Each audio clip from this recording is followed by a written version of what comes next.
Agung dan Nganjuk. Di Tulung Agung menangkap seorang laki-laki inisial NM, itu berumur 45 tahun. Kemudian di Nganjuk laki-laki berinisial LAM, itu berumur 25 tahun.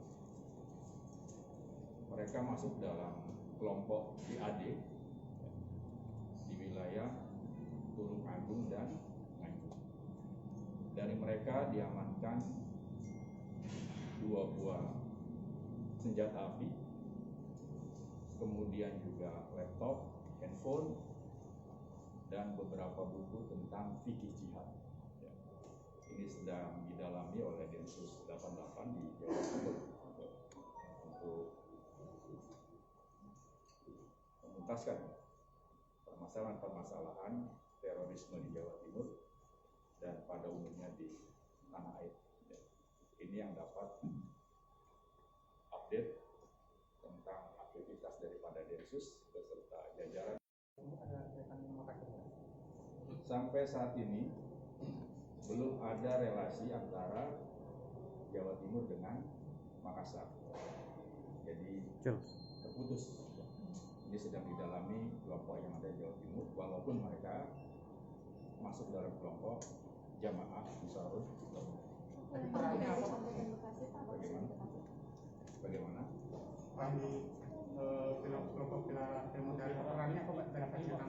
Ya, masih dalam ya. Tadi yang 40 tahun laki-laki itu masih didalami sejauh mana keterlibatan yang bersangkutan untuk kelompok Villa Mutiara. Nanti disampaikan di sini.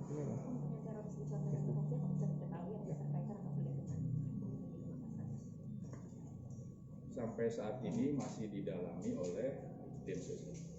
Densus sedang bekerja tentunya secara profesional untuk dapat seluruhnya memperjelas kasus-kasus yang terjadi, baik yang ada di Makassar, yang ada di Bima, maupun yang ada di Jakarta, sekarang juga ada di Jawa Timur. Sedang dituntaskan semuanya. Kita artinya sudah ada 15 orang ya pasca bom Makassar kemarin ya? Iya. Sampai dengan hari ini? Iya. Pak, yang di Jatim itu tuh apa ya? Yang di Villa Mutiara Pak? Itu hamilnya sebenarnya aku. Yang di mana itu? Villa Mutiara.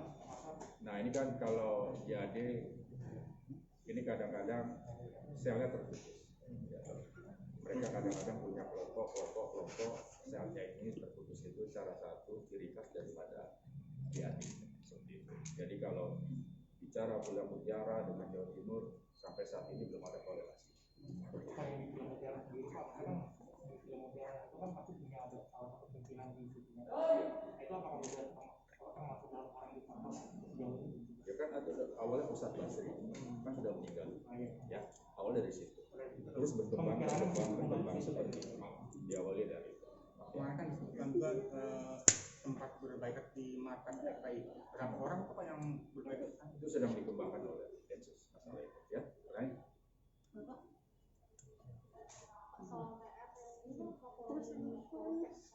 Iya, iya.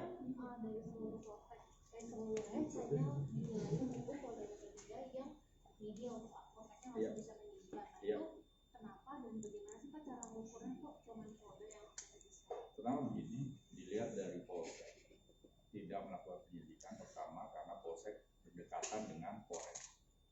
Jadi lebih baik masalah-masalah tindak pidana yang dilaporkan ataupun masalah lain dilaksanakan oleh Polres. Kedua, kenapa tidak melakukan proses penyidikan? Karena wilayah relatif aman. Ya. Mungkin dalam 1 bulan belum tentu ada laporan polisi. Ya. Ada polsek-polsek seperti itu. Sehingga dengan pertimbangan ini, polsek-polsek yang dimaksud, yang letaknya berdekatan dengan Polres, polsek yang cenderung kondisi kamtipmasnya relatif aman, tidak melakukan kegiatan penegakan hukum, penyidikan seperti itu. Nah sekarang masalah Jakarta ini punya karakteristik sendiri ibu kota ini, ya, dengan masyarakatnya yang homogen, yang dinamis, tentunya aktivitas polsek juga disesuaikan dengan aktivitas masyarakat, sehingga kalau di Jakarta polsek tetap melakukan tindakan kepolisian dan Amerika melakukan penyidikan seperti itu. Jakarta ini khusus, situasinya berbeda dengan tempat-tempat yang lain. Untuk organisasinya sendiri, Pak, kan ada di kan ada di testing gitu. Iya. Nanti apakah akan dilebur atau gimana? Dan untuk sementara ada, kalau polsek-polsek yang aman, apabila ada laporan gitu, tetap mengedepankan restoratif justice. Jika ada hal-hal yang ditindaklanjuti, tentunya melalui cara-cara mediasi seperti itu, karena relatif polsek itu. Artinya organisasi itu nantinya bakal yang melakukan mediasi. Iya, seperti itu, betul. Kembali ke teroris dengan penemuan atribut kediaman teroris di Condet dan Bekasi. Ini sejauh ini pendalamannya bagaimana keterkaitan teroris tersebut dengan teroris? Sekali lagi, Polri khususnya Densus 88 akan bekerja secara profesional. Dari bukti-bukti yang ada, tentunya akan dapat menjelaskan pihak-pihak yang terlibat di dalam dan bagaimana keterlibatan mereka itu. Sampai saat ini Densus masih bekerja, belum menyimpulkan.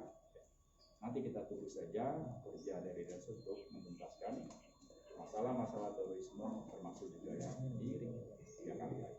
Ya, kita tunggu saja. Kalau tinggi apa mungkin mantan ormas itu bakal dikontrol lebih sebagai untuk memastikan mengklarifikasi tentang keanggotaan mungkin para orang itu.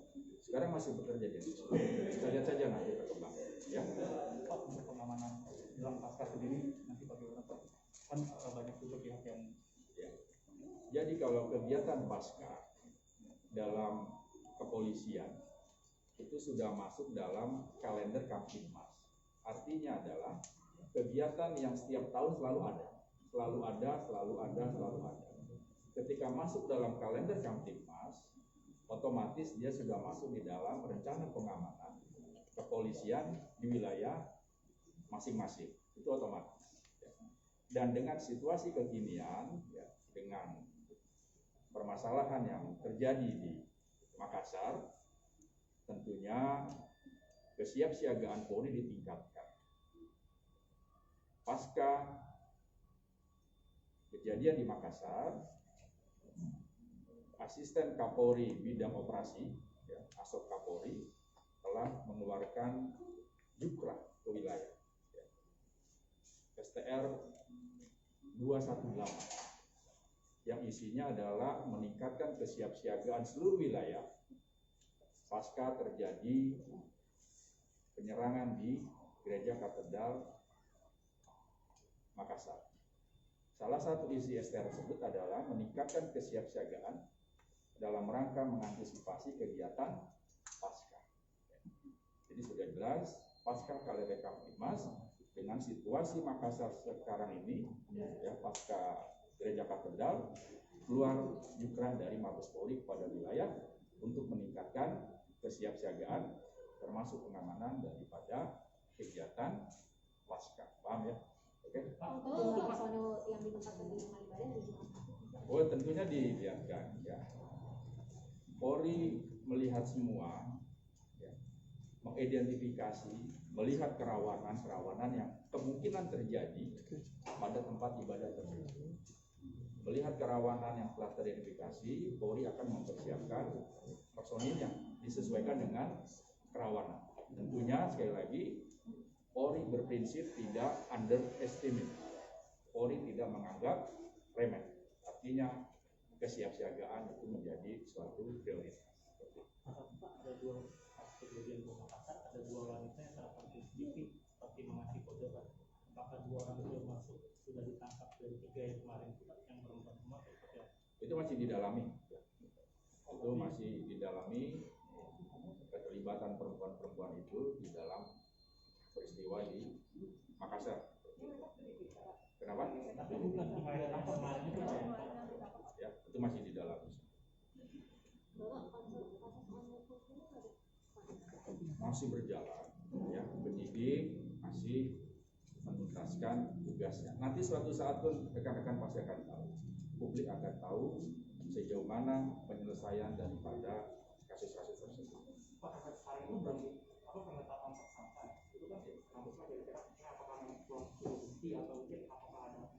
semua sedang proses. Kalau bicara penyidikan, kegiatannya adalah mengumpulkan barang bukti. Dari barang bukti itu mengkonstruksi kejadian sehingga kejadian itu terang benderang. Setelah kejadian terang benderang, baru menentukan siapa tersangkanya. Ini proses seperti itu. Rekan-rekan harus memahami itu. Barang bukti dikumpulkan, dikonstruksi kembali, perkara menjadi terang. Setelah terang, oh si A, si B, si C menjadi tersangka. Itu proses seperti itu. Berapa posisi Pak sebenarnya yang ada dalam proses penyidikan saat ini Pak? Dalam penyidikan yang didalami itu berapa polisi yang terlibat dalam peristiwa itu? Kan kemarin 3, ya toh? Pokoknya 3 itu yang terus satu meninggal, tinggal 2 gitu. Ya proses berjalan seperti itu. Kan terlapor 3. Makanya nanti lihat proses selanjutnya. Rekan-rekan sabar saja. Tentunya perkembangan terhadap proses itu publik akan tahu. Ya Pak, terakhir Pak. Oh itu hubungannya dengan pemerintah.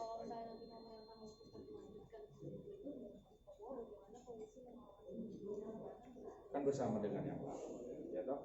Masalah-masalah penggunaan anggaran negara tidak hanya polisi saja, KPK, ada kejaksaan, ya toh? Semua bersama-sama untuk mengamankan program-program pemerintah. Belum, ya. Densus masih bekerja. Nanti pasti akan tahu.